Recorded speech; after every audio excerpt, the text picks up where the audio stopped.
Jesus said, when you are weak, then you are strong. When you show compassion and forgiveness, you're really showing your strength. And if you go back to the old Jewish Holy Bible, back to the story of Solomon, King Solomon, who was David's father, the kingdom of Israel was united as one people.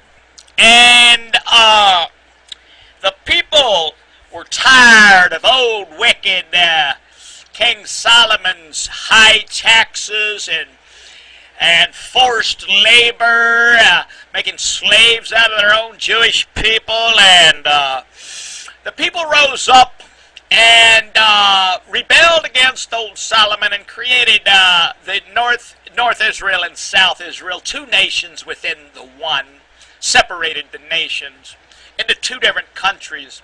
And it was divided. And it was divided because Solomon listened to his advisors, who were all these hard on crime, one strike you're out, get hard on the criminal, get hard on the Muslim, and let's show no mercy to these people.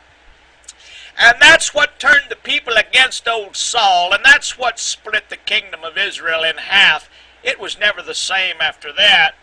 And we can learn a lesson from that, as well as Jesus Christ.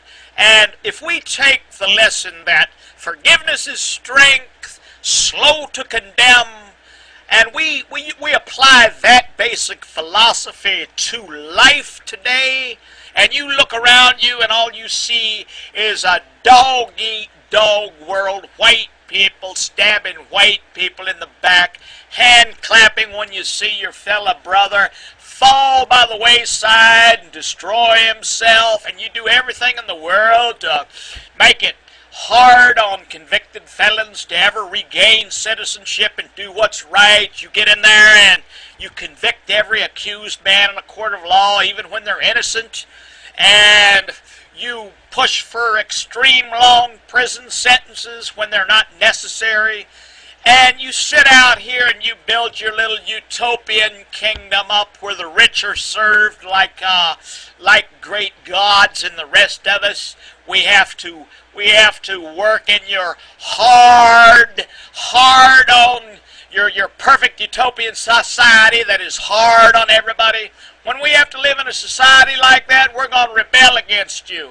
We're going to rise up and we're going to rebel against your hard necks. And another thing the Holy Bible says, the rich are the ones that will drag you to courts and falsely accuse you of things because you oppose their power.